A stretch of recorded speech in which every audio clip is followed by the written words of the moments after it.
There it is. There it is. Welcome back. Episode 19 as we get situated. Yeah. And you're Adam. I am indeed Adam. You are tan Adam, and I'm pasty white Steve. Welcome to another episode of the Whiteboard Session podcast. Yeah, thanks for being here. And you too. Yeah, I just got back from a little rendezvous with Hawaii, so that was kind of nice. With Hawaii. That was good? Yeah. Yeah? Yep, it was a nice little break in the action, so ready to be back at it now. I can imagine. You'd recommend Hawaii? Yeah, we stayed in Maui, and first time we had ever been, so that was nice. Yeah. Have you ever been? No, I think that our next planning meeting should be in Hawaii. Done. Yeah. You heard it here we first. Can do that. Exactly. Stay tuned. Yeah. Episode 20 coming from Hawaii. Exactly. So today's episode is going to be a little different. I took some notes. Oh, you did? Yeah. So the general theme of this, I think I want to call it Setbacks and Success. Nice. Okay. Yeah. So what do you think about that? I think based on our prep, the conversation we had earlier today, that sounds perfect. Setbacks and success. Yeah. I think there's a few things we wanted to talk about with this type of topic that I think we can have some really good dialogue about. So we wanted to bring it to you guys. Yeah. So it's February 15th. So everybody's done loving their lover or whoever they feel affectionate about.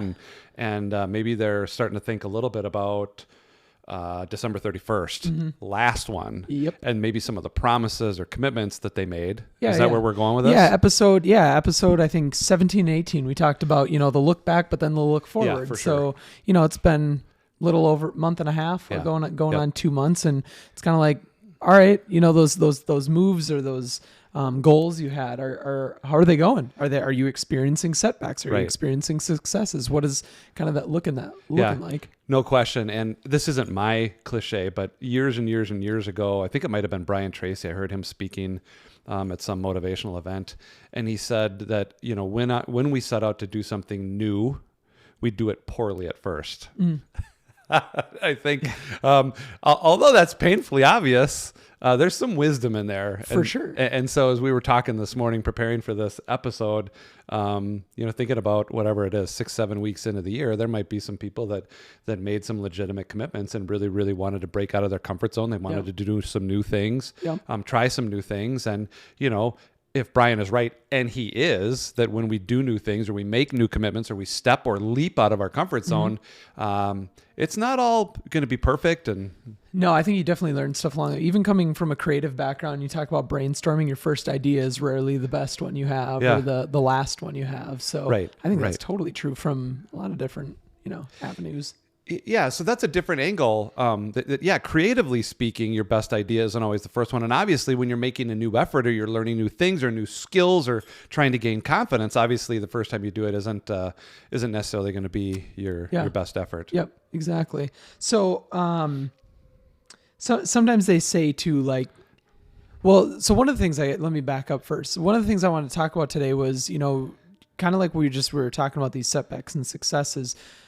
If you're experiencing setbacks, if you're still dealing with a toxic leader, if you did venture out and, do something new or try something new this year, you had a goal for your business, you're experiencing a setback or a failure even, right? There's stuff that's you're going to fail on already. I mean, that's just part of it. Yes. How would you say, a way to deal with that is, or you had a good point earlier about Michael Jordan that I wanted you to share with people. Right.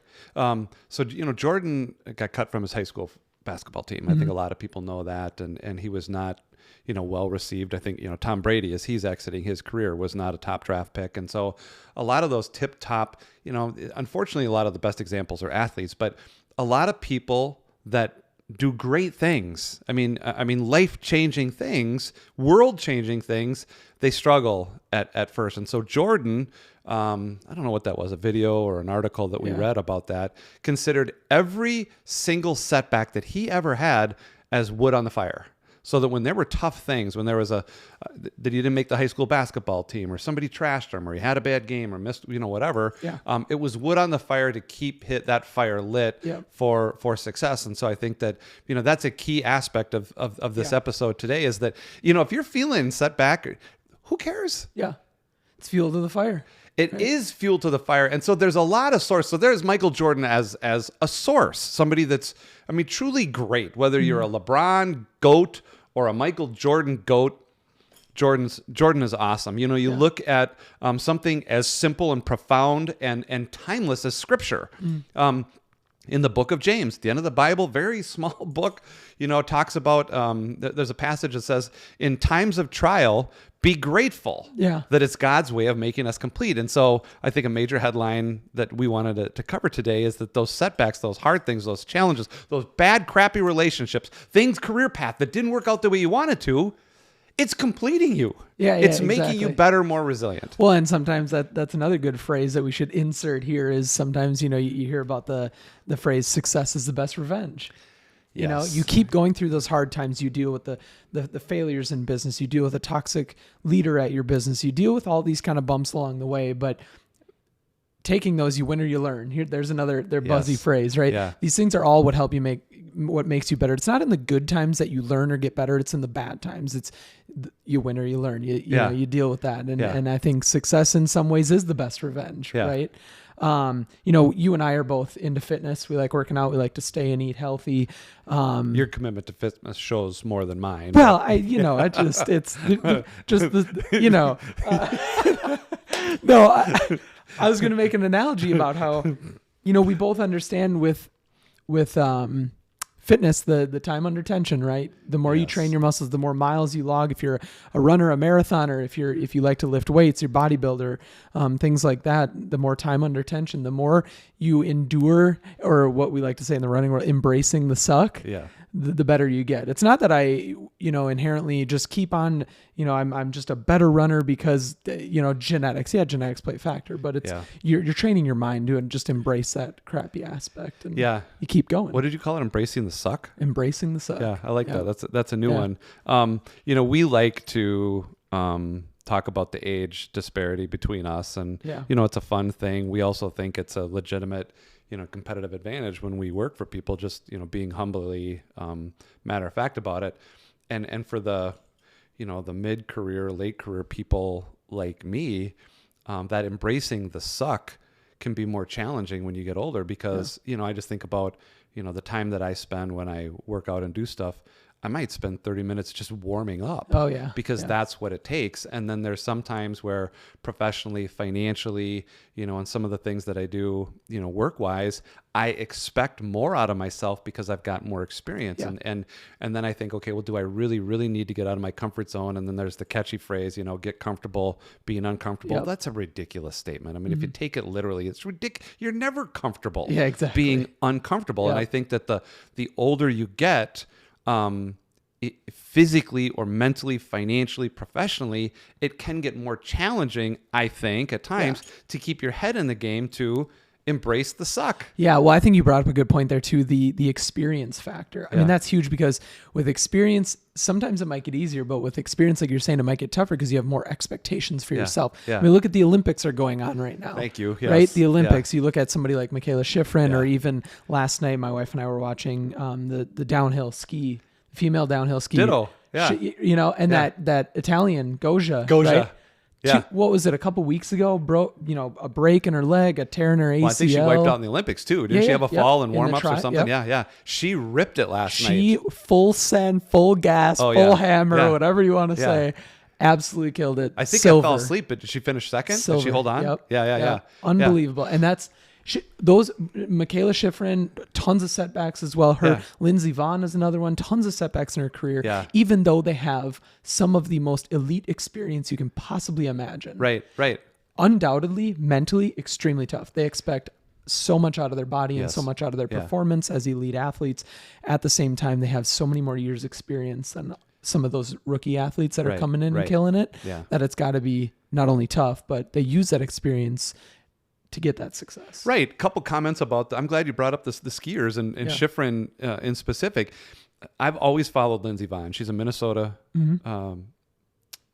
woman. So I've always but her tenacity in racing, and she talks about, you know, the psychological, emotional, mental demands like you talked about, but then she had some epic wipeouts. And she finally said that she had to retire because her body literally couldn't make it. So then I watched that, I think it was the second race that Schifrin had where she blew out like 5 seconds. I think it was a slalom, and she blew out. She sat on that hill for what? I mean, 20, 30 minutes. And so I think she had some high expectations coming in. So she's got some experience, yet in the scope of life, she's still pretty young. And she was just devastated where if you take the Michael Jordan aspect or that embrace the suck mindset and you wipe out like that, and I'm kind of speaking from some pretty serious personal experience, losing my wife at 42 with 4 young kids. And there's some things like that. Saying, you know what, this is going to make me better. It's going to make me stronger. I think about 4 kids. They were 11, 9, 7, and 2 when their mother died. When Angie died, and I made the commitment, and it wasn't really a conscious choice. There was just something inside, like I don't know where it came from, some program that said, I refuse to let my children's life be defined by the fact that they lost their mother. You know, that there's some goodness, some strength, some insight, some wisdom that comes from that. And I wanted to just, you know, if there was a way to reach out to Michaela Schifrin, I wanted to say, get up, ski the rest of the way down, and just think about what you just learned, you know, and don't feel bad about it. You know, use that as Michael Jordan says, wood on the fire, baby, get back up the chairlift and go get them. Win or you learn. Yeah, exactly. Well, and then that, you know, so some of those emotions is kind of one of the, you know, kind of last points I want to make today is, you know, you talk about misery and some of those failures and how people deal with misery and how sometimes, you know, going back to bringing it full circle to, you know, the business aspect, if you have a toxic leader that artificially creates that misery, right? The difference in there, some of those things that bring to it, because I think a lot of the things, you know, you've heard us talk about the Great Resignation. You've heard us talk about performance reviews and, you know, remote work versus in office. I mean, there's so many things relevant in today's business world that deals with successes, miseries, whether it's naturally, whether it's artificially. You know, speak to that a little bit, because I know you have, you know, you have some experience with that. You have a lot of good insight on kind of some of those toxic leader aspects and, you know, the whole creating that misery and, you know, definitely have experience with toxic leaders going out of their way to do that. And it's not about the growth from that we're talking about, you know, it's distancing yourself from that. And, you know, talk a little bit about that. Right. So and I appreciate you bringing this up. There's narcissists who think that the world revolves around them. And they don't really, I mean, bad things happen and it's never their fault.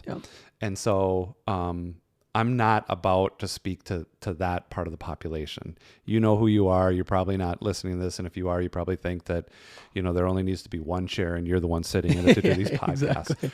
But, when there are just toxic people out there, when there's people in your life that deliberately want to make things more challenging, more difficult, they want to criticize and condemn who you are and things like that, that is a fact of life. I mean, those people exist.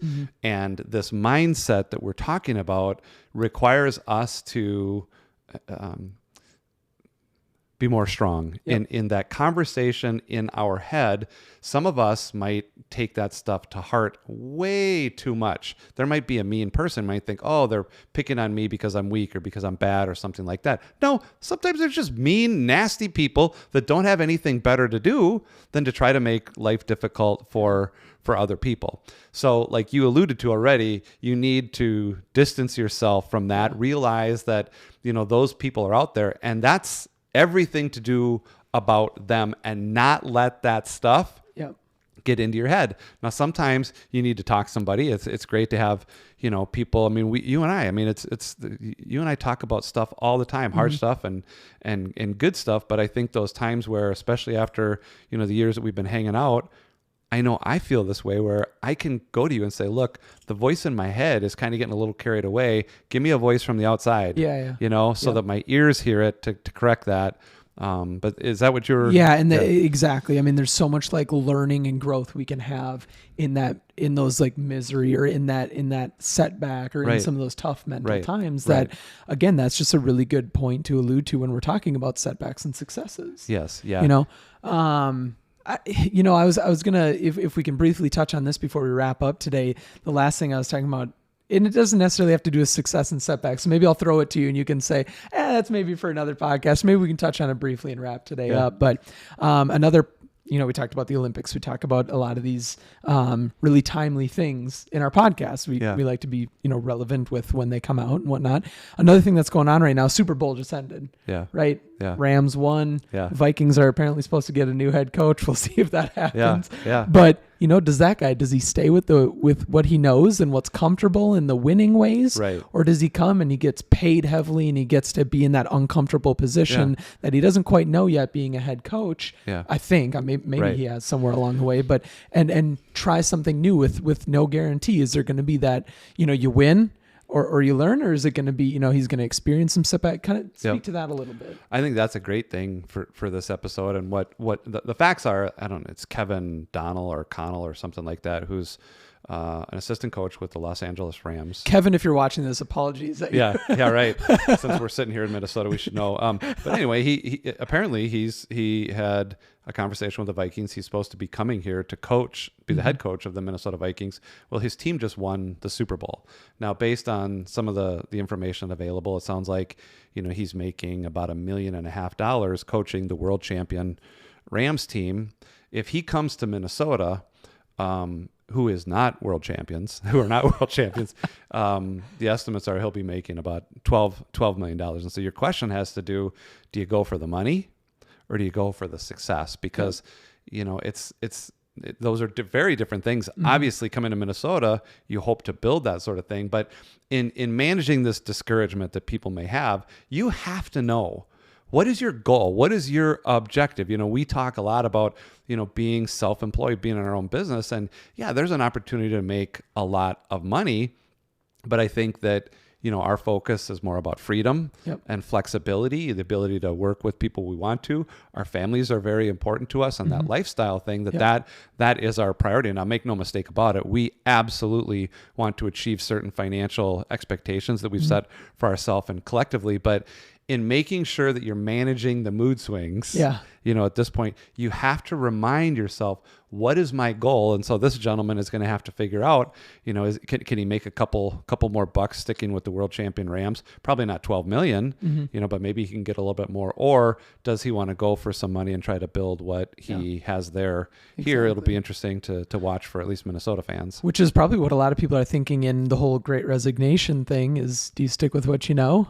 And maybe what's comfortable, maybe not too comfortable, or do you venture out on your own, or do you switch to something else and have some of those, maybe uncomfortable moments and for sure, maybe some setbacks before you get to the successes? No doubt. And hopefully our graphics guy at this point will flash core values that if you don't have clear, identified core values as you set forward to this new year or creating new expectations for yourself, those core values are your guidance system. And so is he going to pick the money? Are you going to pick the money? Are you going to pick the people to be around the people that you want to, even though it might cost you some money? On the other hand, if you pick the right people, maybe it will make you more money if you can make those choices. But I think that's a great piece to get in here before we wrap this up. Yeah. No, I think that's a perfect way to end it too. So, I don't know. Thank you. This has been a really good one. So just in wrapping this up, if you're feeling discouraged, you can talk to some people you trust. Find those people that you can talk to